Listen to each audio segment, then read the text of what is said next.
Hello and welcome to another episode of the Proton Pack Podcast. I'm Chris, and with me always is the Andy Dwyer to my Ron Swanson, Tony. Say hey, Tone. Hey guys, Hello, how are Andrew. you? What's new? A whole lot. Check this out. I just invented it. Super straw. Super Straw. How can I have a super straw? Doing good, another year older, and doing a podcast. Yeah, as you can see from your little balloons behind you, Tony is officially the big 3-9. It is Tony's birthday. Happy birthday, Tone. Wait, I had to point there. There's the Ninja Turtle bag. See, I'm such a big kid. My uncle knew what to get me. Ninja Turtle and my friends got me kid balloons. I'm such a kid. With a potty mouth. With a big, fat, dirty mouth, and I don't have. Oh, I do have the censor button, so it was delayed. So Mostly delayed. Yep. Hey, mother lovers. There you go. All right. Well, it is episode 51. It's been a couple weeks since our last episode, and let's go ahead and kick things off the way we do every show with our shameless plugs. Hit it, Tone. It is shameless plug time. It's shameless plug time. It is in these hills that Juan Valdez and his trusty goat gather coffee beans every morning.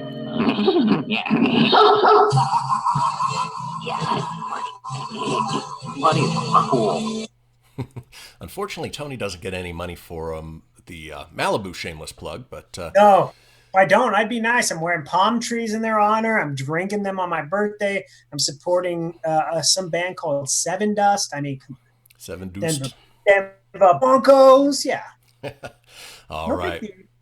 Well, our first shameless plug is the dog rescue nonprofit that I run.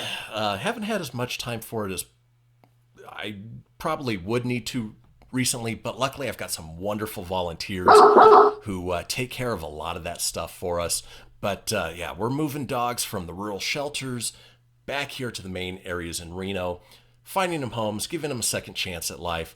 The nonprofit is called Rough Riders. It is roughriders.org, or you can find us on Facebook at facebook.com/Rough Riders Saves. I'm a little scattered right now, just changing gears. We had a nice meeting for something that we're going to talk about in another shameless plug coming up here. But before we get to that, let's get to your thing, Tony. Something you do with our buddy Jimmy Jones each and every week.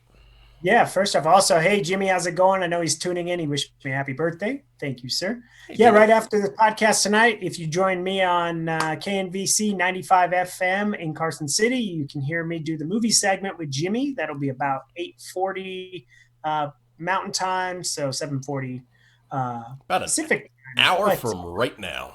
An hour from right now, I'll be doing that show too. Okay, but tonight, yeah, we cover a couple of movies, and he's got his awesome show, Pop Culture Kaboom, where he talks about, well, unfortunately, there's not a lot of cons and stuff going on, but he talks about cons, upcoming movies, video on demand, video games, toys, everything you want, everything you need. Jimmy brings it to you on Pop Culture Kaboom. That is KNVC 95 FM. You can also go to knvc.org and check out Pop Culture Kaboom radio show's Facebook page. Follow, like, subscribe. That boy, don't mess it up today. Do it. All right. And then finally, our last shameless plug. Over the last few episodes, been talking about the morning show that I do previously called Reno Tahoe Tonight Rocks, featuring music from local bands, album rock, and B-sides. Well, things have changed. Things have been in the works. And starting tomorrow, Monday, May 4th, that show is now the Christian Phoenix Radio Show. Yes, my stage name, my last stage name is Phoenix. And I'm going to be joined by a co-host named Tony Sanfilippo. Who? And I don't know that guy. and Ryan Wink. And it is a daily morning drive time variety show available streaming through TuneIn app, online at americamatters.us. And you can actually watch it the same way that you hopefully are watching this on Facebook over at Christian Phoenix Radio. That's facebook.com/Christian Phoenix Radio. And yeah, we're going to have a lot of fun. Tony's one of the co-hosts. We also have Ryan Wink, who is a musician, an actor, a writer, an entertainer, a comedian, and does some pretty bomb-ass impressions in addition to Tony as well. Puts me in tears, yeah. So yeah, the show's going to be a lot of fun. I'm excited to be a part of it, and yeah. So I hope you guys tune in, and again, thank you for tuning in tonight and supporting us. Always appreciated. Yep. I want to give quick shout outs to Melissa, Rick, Aaron, Jason, Michael, and Lacey, and Jimmy for tuning in. Hello. Hello. All right, let's go ahead and head into our TV segments. We're on a time crunch, so for Phoenix Radio, as I get that TV thing going. A what? Do you have a theme song for your show? It's Christian Phoenix Radio. You'll have to tune in tomorrow to find out. Let's do this. Bazinga! The cream of the crop! Hey, baby. Let's go, Pop. Excellent. Hail to the king, baby. All right, so first bit of TV news. Obviously, we're living in the world of coronavirus right now. And the what? The world, as Cardi B so beautifully says.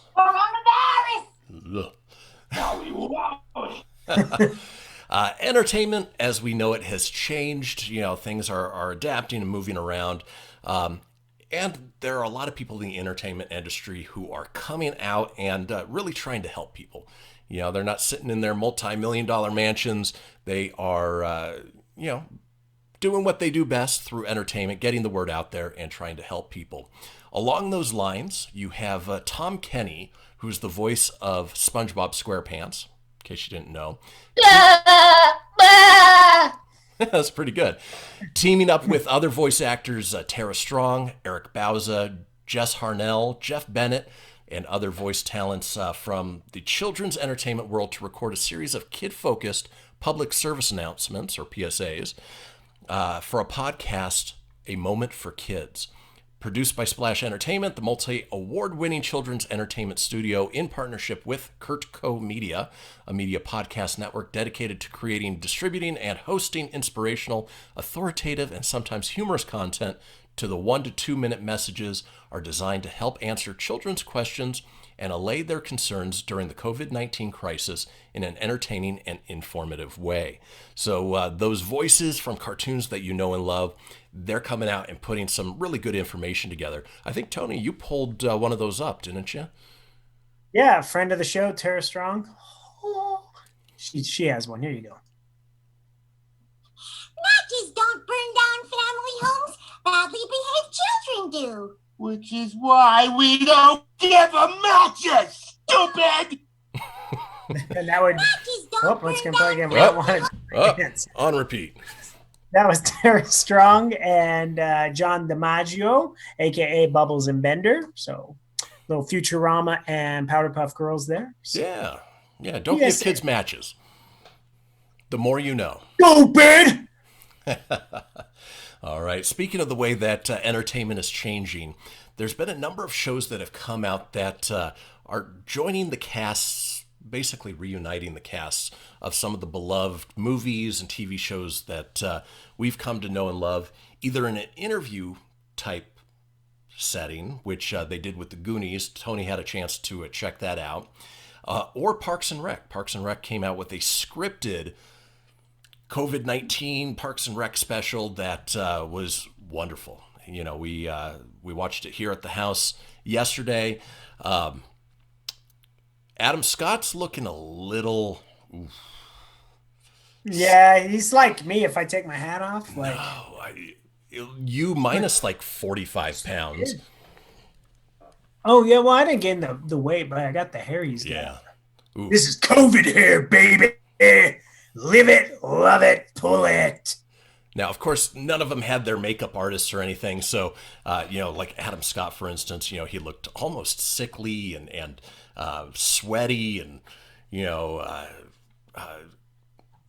I keep wanting to say Leslie Knope, the actress who plays Leslie Knope. Amy Poehler. Amy Poehler, thank you. You know, You're welcome, man. Everyone is like this close to their screen. Yeah. Like if they've never done a show before. It's the first time you got licked on this show, kids. There you go. Coronavirus. But it was fun. You know, it brings back the characters that you know and love from Parks and Rec. There was even a commercial segment in there that brought back Jean-Ralphio and Dennis Feinstein and Perd Hapley. And if you like Parks and Rec, it's well worth watching. Now, Tony, how did the Goonies reunion go? The Goonies one was surprisingly really entertaining. So Josh Gad, the voice of Olaf, had done one for charity where he reunited pretty much the entire cast of Goonies. Obviously, the lady that this is where I'm not a good journalist. Mama the Fratelli. Actress who played Mama Fratelli obviously has passed away, and the one that played Sloth has also passed away. I'm sorry, I don't have their names, but but they weren't available. But they got. The Fratelli brothers both did it. They had Joey Pants. Joey Pants, they had him. They had Richard Donner, and they kept calling him Dick Donner, and he had technical difficulties. Like they couldn't get him set up, so he's just staring at the screen blindly for like 10 minutes. Just poor guy's tune, his like lip is like, but it's so cool because like a lot of the actors, like Corey Feldman looks the same, Data looks the same. Chunk is just skinny, but he was wearing the Chunk, famous Hawaiian shirt. He's an entertainment lawyer now. Yeah, it's crazy. Yeah. But it's cool because they do tell you what they're all up to right now, and they all recite lines, their famous lines, and they do a nice read through. Steven Spielberg was on it. Director Christopher Columbus was on there. So it was really, really cool. If you're a fan of the Goonies, it was a hell of a good watch. So I'd say check it out. And Josh Gad actually teased he's putting a Back to the Future one on, so that should be a lot nice. I'll look forward to that one. So keep an eye out. Reunited Apart. Superfan Lacey Indra has just told me. We united apart. Hashtag reunited apart. And I had heard that Will Smith did one on his Snapchat show with the Fresh Prince of Bel-Air cast. Oh, that was good too. I saw that one where they paid tribute to James Avery, a.k.a. Shredder, a.k.a. Uncle Phil. Very cool. Fresh Prince was a great show, by the way. It was good, and it still holds up. Really does. Yeah, if you get TV Land, well worth checking out. Or the peacock, cock. As you just got. Cream of the crop. The cream of the crop! All right. Moving on. So today is May 3rd, Tony's birthday.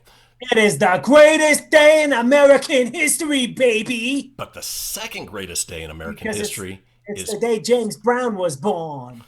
Although he not arrived no more, so now it's my day. Thank you. But the second greatest day is May 4th. Also known as Star Wars Celebration. May the 4th be with you. And Disney Plus is planning on celebrating with some really neat things that they're bringing to the streaming network. The first is the conclusion of the Clone Wars series. We know that they were going through closing out the series. They wanted to give it the ending it deserved, and the final episode debuts tomorrow, May 4th, on Disney Plus. Now, the other thing is Star Wars The Rise of Skywalker, Episode 9. It was set to come out, I think, 7 weeks from now, or set to go to Disney Plus about 7 weeks from now. Well, they decided to do what they did with Frozen 2 and what was the Pixar movie that just came out with Chris Pratt and Tom? Onward. And they've moved it up, and they are dropping it tomorrow on Disney Plus, available for streaming. So now you can watch Star Wars Episode 9, The Rise of Skywalker, probably starting about midnight tonight. The other thing that I'm looking forward to is back in the day when we got, the physical discs, the Blu-ray, Tony must have to go pee, oh no, there he is. Okay. Back in the day of physical discs that I would buy on the regular, there you go. A little Luke Skywalker with a Yoda backpack. There we go. they always had the behind the scenes features, and I loved watching the making of and all of that. Well, tomorrow, Disney is dropping what's called a documentary series, Disney Gallery The Mandalorian. And it is a behind the scenes documentary of the show that we've come to know and love, obviously, as The Mandalorian. I love those types of series so much, and I'm praying that we get a surprise drop of Mandalorian season 2 tomorrow as well. Yeah, and not like that trailer. I apologize. I shared on our Facebook page a few weeks ago. I didn't watch it before I posted. I was just like, "Holy crap! Season 2 trailer!" And I shared it. It was a total It was on 420. It was a total 420 April Fool's gag. So Yeah, not my idea. I fell for it, and I sent it to not just Chris, but all my other Star Wars friends, and they were stoked until they watched it. And they're like, "Oh, yeah." Thanks, IGN. Appreciate that. Excellent. So if you're Star Wars fans like we are, check out Disney Plus tomorrow. One quick note on Disney Plus: it looks like the movie Artemis Fowl has now become a Disney Plus exclusive, debuting in June. Yep. So it's not going to theaters. It'll be going straight to Disney Plus. Not Star Wars, but yeah, it's it. We're gonna ban these mother from ever playing their mother in our big ass how do you really feel, Tom? theaters. Oh, we're getting to that. We're getting there. Yeah, that's just a tease, you know. Yeah. Yep. All right. Moving on to movies. Movies. Normally around this time we would run down the box office, but there is no box office. No. Movies So should we just drop some knowledge of what's coming out this week in entertainment? Before we do that, something that you want to do first? Well, one of the things we've been doing is what we're calling behind the streams, where behind the streams, each of us bring to light a show on one of the streaming services or a movie on one of the streaming services that people may not be aware of or may not know about. Don't know if you've got anything prepared, Tone, but one that I'll just touch real quick on is the Chris Hemsworth movie Extraction. Touch it. Fantastic. But was it good? Yeah. Very good. Very violent. Very gory. But well worth the watch. A little on the long side, but that's okay. But the one I really wanted to talk about is a long-form improv comedy series, 3 episodes so far, called Middleditch and Schwartz. And so Middleditch is Thomas Middleditch, if you know Silicon Valley. And then Schwartz is Ben Schwartz. We were talking about Parks and Rec earlier. He played Jean-Ralphio. He does the voice of Sonic the Hedgehog in the recent Sonic the Hedgehog movie. Does the voice of Dewey in the DuckTales series, the current one. And it's a great stage performance. It's something, obviously, they recorded in front of a live studio audience. They get suggestions from the audience. And then for about an hour and 15 minutes, they just improvise this whole story, going back and forth, playing different characters, making up things on the spot, and it's well worth the watch. Both actors are fantastic improv comedians, hilarious, and it's funny when they start going off the rails a little bit, how they work on reining things in. So if you get a chance, head over to Netflix, watch Middleditch and Schwartz. You will not be sorry if you're a fan of just improv comedy. The only thing I want to check that out. I bet that is hilarious. If you have access to ESPN apps, you have ESPN right now. They've been showing The Last Dance, which just chronicles the build up to Michael Jordan and the Chicago Bulls championship run and dynasty. Very, very awesome show. So just kind of takes me back to when I was a kid, back when the Bulls were like the greatest team. And it was crazy to see, like I watched the Dennis Rodman episode today where he was on the Pistons and they won their 89 championship. Just to see how ruthless the NBA used to be. Like they would purposely hurt, take them out of the game. Like no big deal. Wow. That's how the Pistons took the Bulls out back in 89, was play dirty. If you couldn't let Jordan if Jordan was in the air, he was dangerous. But if he was on the ground, you took his whole game away, and you could get away with that stuff. So very cool behind the scenes, really cool documentary. It got my wheels thinking because we had watched, I was down at my uncle's house today, and 6 feet apart, of course. How dare you. Social distancing. as my PSA. We watched this thing called Behind the Reel, which is kind of like Behind the Music, and we watched the breakup of like Guns N' Roses, Kiss, and Motley Crue. So it was like our show. So I probably spent 3 hours watching a lot of rock documentaries That's today. cool. Which Yeah, which streaming service is that on? Unfortunately, you could probably find it on YouTube.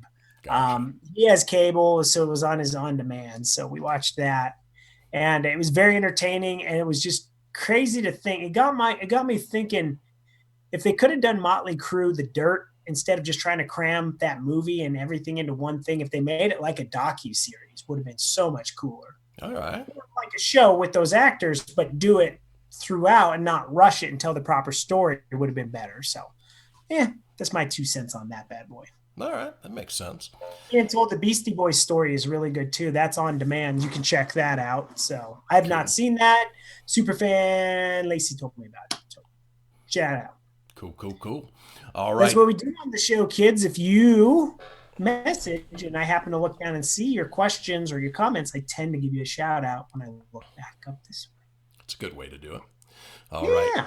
The other thing, since new movies haven't been coming out, we've been running down Blu-ray releases that Release day is on Tuesday, May 5th. Thank you for that, Tone.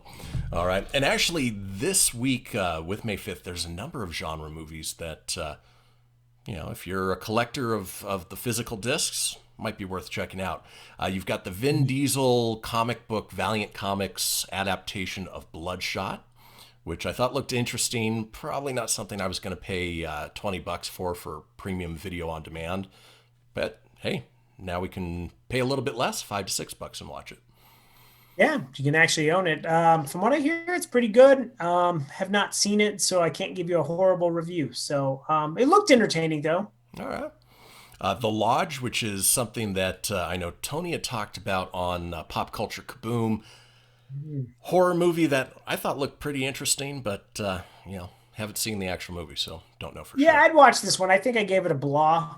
I would watch it not in theaters. The premise of this one, if I remember right, was husband gets new girlfriend. They go up to the lodge in the wilderness, but he has to go somewhere, leaves the kids with the lady, but turns out there's a spooky ghost or demon that's living in the lodge. It's a Just waiting ghost. Sorry. I don't know if they do this anywhere you guys are at. Sorry to break story, but my ears are distracted because it's 8 o'clock here in Colorado. 8 o'clock does this howl thing because we're all quarantined. So people come out and they're like, yo! There's my 8 o'clock howl. So all I hear is howling, and I'm just like, what the hell is going on? Oh, it's the 8 o'clock howl. It's normal in quarantine times. Sorry. So if you guys do that, drop us a link below. Howl. Give it a howl. Anywho's. Right. Yeah, so monster lives in a lodge, yada, yada, yada, the lodge. Yeah, same old story. All Same right. old story. Gretel and Hansel, another horror movie I'm not overly familiar with. Arkansas or Arkansas, depending on which part of the country you live in. Gretel and Hansel looked pretty creepy. I did want to go see that at the cheapy theater. Never heard of Arkansas, though. It's got Liam Hemsworth and some actors whose names I can't read because they're too small at the moment. Oh, well. All right. That's right. The rhythm section with Blake Lively and Jude Law, sort of a, I don't know, Born Identity type action movie that heard wasn't all that great. Yeah, I haven't heard it was all that great either. It has a stupid name title in it too. Like when you say, have you seen the rhythm section? I'm thinking it's like a music type movie. It's Right. Like, I don't instantly think Jason Bourne, spy thriller type flick, but maybe if it's on Netflix or something, that might be something I'd stream. Maybe. And then a movie that I knew had been in the works for a while, but never even heard of it being released, is The Jesus Rolls, which is a follow-up to The Big Lebowski. If you know, not Nicholas Turturro, but John Turturro? John Turturro. Thank you. His You're character welcome. Jesus, and basically the adventures he goes on after the events of The Big Lebowski. Like I said, I knew it was in the works, but had no idea that it even came out. So I didn't know it came out either. I thought it was just one of those that was in talks, but If you are a big fan of The Big Lebowski, while the dude abides, the Jesus rolls. And then And touching on that a couple other things, Doctor Who, the complete 12th series, and 47 Ronin is now available on 4K Ultra HD if you're a Keanu Reeves fan. Oh, excellent. I like it. Excellent. That just warrant a running one. Oh, thanks, Jesse. I appreciate it. Superfan Jesse Helgren wish me a happy birthday. Hey, Jesse. All right. So that does it for the Blu-ray releases. Tony, go ahead and cue up the music for our movie news. Movie news. Are you the keymaster? Wrap it up, fuzzball. We came, we saw, we kicked its ass. This baby hits 88 miles per hour. We're gonna see some serious shit. All right. The first piece of movie news, something we had talked about a few episodes back, Trolls World Tour. Universal came out and basically announced that in their first couple weeks, they had rolled in about $100 million on the movie. And as a result, they basically said, this might be the way we do things from now on. We're going to release movies straight to premium video on demand and release them in the theaters at the same time. And then AMC basically stomped their foot on the brake and said, no, you're not. So AMC, along with other movie theater chains like Regal, Cinemark, are essentially boycotting Universal Pictures unless they change their stance about playing movies, both premium video on demand and on in the theaters as well. Obviously, these movie theater chains, they thrive on not only first week's box office. Actually, I take that back. They make very little off of first week's box office, and as time goes on, they make more and more off the money or off the movies. But they still rely on these big event type movies to come to the theaters where people come out. They spend money on concessions. They bring their families. They spend time out, and they're not taking a liking to what Universal has said they're going to do. My guess is that they're probably going to pull back on that. Yeah, I think there's a good way to do it. I think Universal flat out saying they're not going to play Universal movies is ridiculous. I find that not everybody can make it to theaters to go see these things. I think, people that live in smaller towns, this is a good opportunity for them to have a good family night indoors when things get back to normal. And I think people will still go to the theaters. Ultimately, what wouldn't be a bad deal is maybe give it like a 2 to 3 week run in theaters and then maybe do that, or maybe a month or something kind of fair ground. Let it try to gain some traction in the theaters, and then maybe a month after would probably be a fair, I think, assessment, because I think video on demand is kind of the way to go. Physical discs are kind of a dying thing. I find anymore as a collector of movies, I found that they make it enticing to buy the digital copy anymore. Like Bad Boys for Life, I got that 3 weeks before it was actually released on Blu-ray, and I paid less than I would have paid for the disc too. So, and part of that is we don't know for sure if the success of Trolls World Tour is based on just the fact that we're all living in coronavirus time. If the movie had come out and they went straight to premium video on demand as well as being in the theaters, would they have made as much money? It's hard to say. It is hard to say. I think when you think of a family movie, see, like something like if you put another Universal property like Fast and the Furious 9, that probably wouldn't be as successful at home first week, because that's the type of movie you're going to want to see in the theaters, very big screen, loud action. Sound. Yeah, you want the experience of that. Trolls World Tour is something like if you've got, little kids that are antsy and like to move around, and you're going to pay a little less to stay home, where you can pause the movie. Your kids can go to the bathroom. You can make them affordable food. I think that is a better way to go on family films. I think, because let's face it, I had this discussion with my aunt and uncle today. Movie theaters are very expensive. If you really break it down, unless you go to a matinee or you go to a budget theater, it is very expensive to take your family to these things. Yeah. So I think it's very childish of AMC to to do that. I get it from a business standpoint. They're going to need to recoup. But I think lashing out against a huge movie studio that way is not a good way. I think bring your ideas to the table, come up with a good contract, and go that route would be my thought. And ultimately, I think they're all going to get it figured out and figure out a way to play nicely together. But, again, we're in a time right now that what's happening isn't a reflection on how things are going to happen in the future. We just don't know. Just don't know. We don't know. And since this article is broke, Regal Cinema is also joining AMC in the boycotting of Universal movies. So as it stands right now, Universal Flicks will not play at Regal nor AMC, which are two of the largest movie theaters in the nation. So something to keep our eye on, and this may become the new as the nerd world turns into an AMC Regal story. Who knows? Right. Yep. Moving on, some more sad news. Actor by the name of Irfan Khan, who... Irfan. If you don't know the name, you'll recognize him from either Jurassic World or Life of Pi. In Jurassic World, he's the one who owns the park. He has passed away at the age of 53, was admitted to the Mumbai hospital this week with a colon infection, and then news of his passing was confirmed by the actor's representatives. So not COVID, not coronavirus related, but still sad to see. Still sad to see an actor that, you recognize and was fairly young pass away from circumstances beyond his control. Yeah, rest in peace. That's always a sad thing. Anyone that passes away, it's always sad. But rest in peace, Irfan. Yep.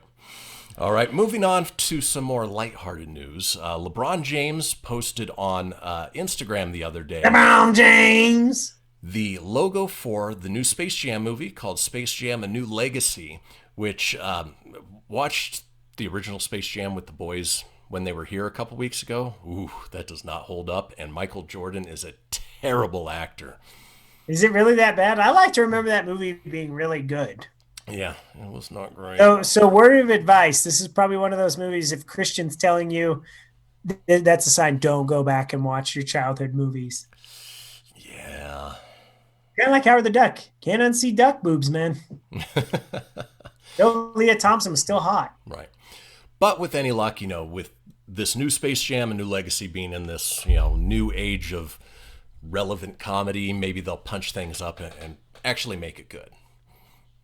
Yeah, so hopefully it'll be good. They're supposed to make it fun, and there's a lot of weird rumors about some weird crossovers with Warner Brother properties. Like there's a rumor like Pennywise is going to be in this movie. Weird. Yeah. I don't know how the hell you're going to pull that off. I think like it's going to be like a horror film team they play or something, but they're going to make Pennywise more lighthearted, like not. I don't know. How about just no would be the best. Yeah. How about no, you freaky Dutch bastard. All right. Moving on, and I apologize. I'm trying to move through these stories quickly because Tony has to go in about 20 minutes for his other That's when you just, Tony, quit talking all the time, dude. But speaking of beloved childhood cartoon features, Hercules, the Disney movie, which Hercules. Yeah, included the voices of Tate Donovan, Danny DeVito, James Woods, and Susan Egan, is getting the live-action treatment, as we've been seeing with recent Disney movies. Now, what's exciting about this is that Joe and Anthony Russo, the directors of the Avengers movies, are set to produce it, and it's being written by Dave Callahan, who is writing Marvel's Shang-Chi and the Legend of the Ten Rings, wrote Doom, The Expendables, and will be produced via the Russo's AGBO production company. So I was hoping they'd make a live-action remake of Hercules. It was one of my favorite of the Disney cartoon features. It'll be interesting to see if it'll take more of the Mulan route, where it's a little more of like a war epic versus Aladdin or Beauty and the Beast, where they bring in the fantastical elements that we know. So, yeah, I think it'll be pretty good. Most of the remakes are pretty good. It's funny you said when you mentioned Hercules and you said Susan Egan. I want to give a shameless plug to Tim Idell of Saturday Morning Rewind. He did a podcast, and Susan Egan was the voice on that. So check him out on Saturday Morning Rewind. He's got some really cool cartoon voices from our childhood on his podcasts coming up. So check that out. Yeah, he did Tate Donovan. Yeah. Yeah, did Tate Donovan a couple months back, and was a great interview. And so if you like the voices, cartoon actors, things that we grew up with, check out his podcast. It's well worth it. Yes, absolutely. Hi, Tim, by the way. I don't know if he's watching or not, but hi. Oh, Denny and Donnell are watching. Oh. Hi, Ship. Oh, Shipley's and Gillums. Very good. All right, moving on to more beloved remakes from our childhood turned into very crappy remakes from our childhood. Toy Story 4 director Josh Cooley is set to helm the animated Transformers prequel. Obviously, most everybody's familiar with the awful Michael Bay Transformers movies. Some were better than others. Bumblebee was great because they included a lot of that Cybertronian, very G1 character designs, the voices that we know and love. And, we were hoping that they'd go more in that direction. Well, based on this information, it looks like we're getting an animated prequel, which doesn't say if it is part of the live action series, if it's going to take place in Cybertron, as many parts of Bumblebee did. I hope it does. Those were some of the best parts of that movie. And hopefully we'll get some of the voices back. Peter Cullen, Frank Welker, that obviously we know as Optimus Prime and Megatron. So I'm curious to see where this goes. I'm encouraged that Michael Bay has his hands off of it. And knowing that the director of a great movie like Toy Story 4 is behind it, it's encouraging. Yeah, I think so too. And I'm still excited for when we roll out the War for Cybertron movie. That's going to be awesome. Oh, the Netflix series, yeah. Yeah, that animation's going to be sweet. So we shall see. I agree with you. I liked Bumblebee. I thought Bumblebee was a good flick. It initially looked stupid, but it was done. It was good. Better than the last few Michael Bay Transformer movies. The Transformer movies, I really liked the first one, and the second one was okay, but then it started going downhill. For me, it's the odd ones. The first one was like, oh my God, Transformers in real life. Cool. Yeah. Third one was pretty good. The fifth one was all right. Everything in between there was just pure crap. So this is coming from a diehard Transformers guy, too. Yeah. Yeah. All right. More just franchises that were crapped upon. Dark Phoenix, the last installment of the Fox-related X-Men movies. Wait. Did you say Dark Phoenix? I did. All right. When you drop the title, I'm going to drop something for you. All right. The movie has earned the distinction of the biggest box office bomb of 2019. June will mark a year since it came out. And it only grossed $252 million globally, making it the worst performing X-Men franchise in the series. The movie did worse than Cats. Yeah. Worse than Cats! Yeah, that tells you how bad Cats it was. look stupid. And it's hard to tell if... Cats didn't even finish their digital stuff. Half of them had human hands. That's how bad this X-Men movie was. I don't know if Fox just sort of gave up on it, knowing that they were going to merge with Disney and was like, okay, let's just push this piece of crap out or what. But it wasn't great. To be fair, I only watched it the one time in the theater. I'll have to go back and watch it. But with all that being said, I am looking forward to sort of writing off that whole series of movies and working into the MCU X-Men. I can't wait for the MCU X-Men, but this was a real crappy one. We've talked about this on the show before. They should have ended these X-Men movies with Fox, definitely with Days of Future Past. That was awesome. Yeah. Took the best of both universes, made it one yummy ham sandwich, and it was good. Yeah. This thing was a pile of crap. Yeah. And we're still waiting on the New Mutants movie, which was technically the last X-Men property They're never to come gonna out of happen, Fox. brother.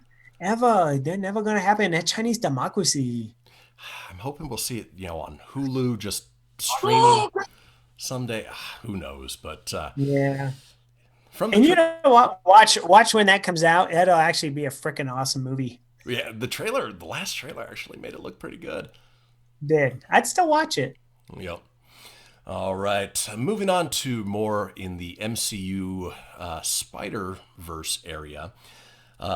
There was a rumor recently that Charlie Cox, who as Daredevil from the Netflix series, that his Daredevil would be appearing in the next Spider-Man sequel. Well, Charlie Cox has come out and basically said that he hadn't heard the rumors, but it's certainly not with his Daredevil. He has no involvement in it. If it is true, it's not with him, it's with another actor. So as sad as it is that, we had even mentioned when we knew Netflix was getting rid of these, that we were hoping that these characters would stay in the MCU, the actors as they portray them, doesn't look like that's going to be the case. Yeah. I don't know if Marvel gets those Netflix shows or anything. So it would make sense to recast if they don't have the rights to bring that into their universe. Although it's strange because they are part of the universe. Yeah. So I don't know why he wouldn't. Maybe he's just smoke screening because sometimes the actors will do that and say, I ain't in it. Could be. And then all of a sudden, just kidding, I'm in it. Which is a good surprise. I mean, if they are going to incorporate Daredevil, he was an awesome one, and that was an awesome series.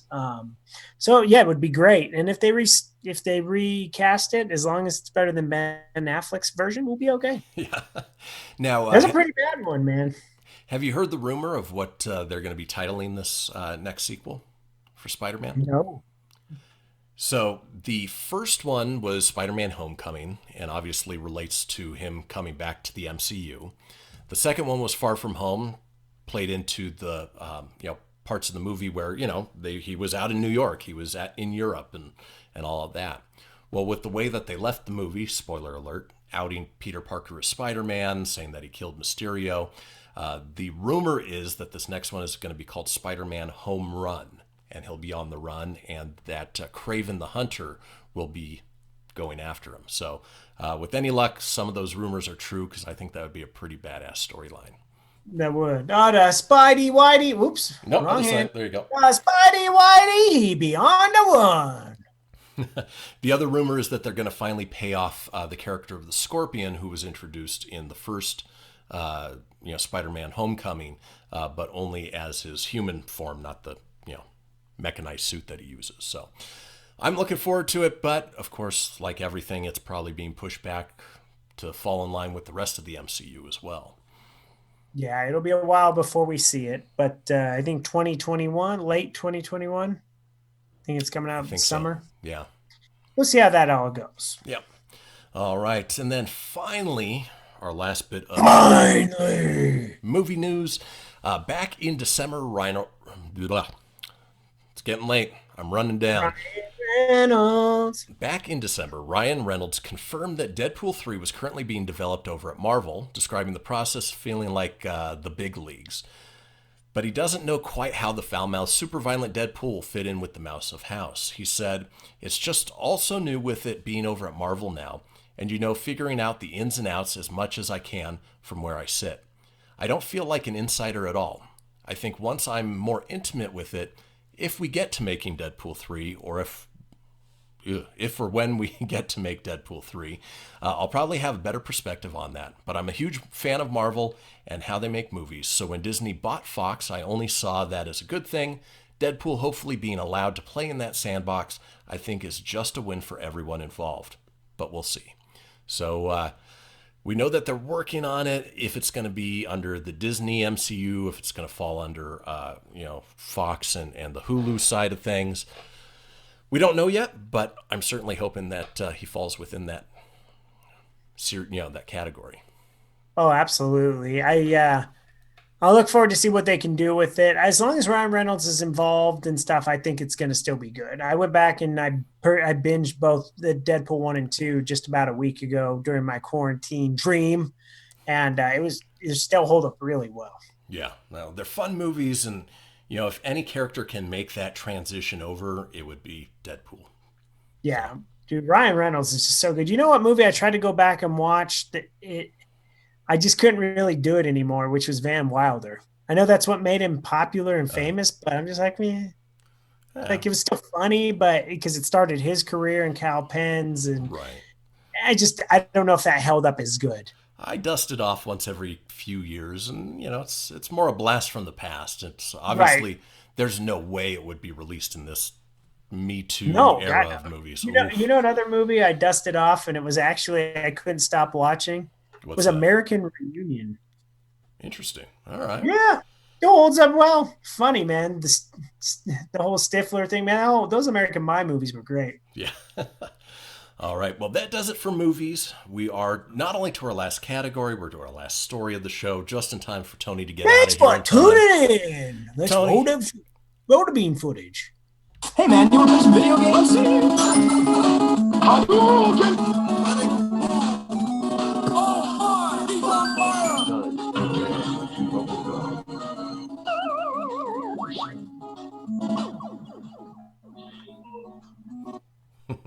All right. So this week's trailer of the week, typically we do it with movies, but obviously no trailers for movies have been released recently, given everything that's going on.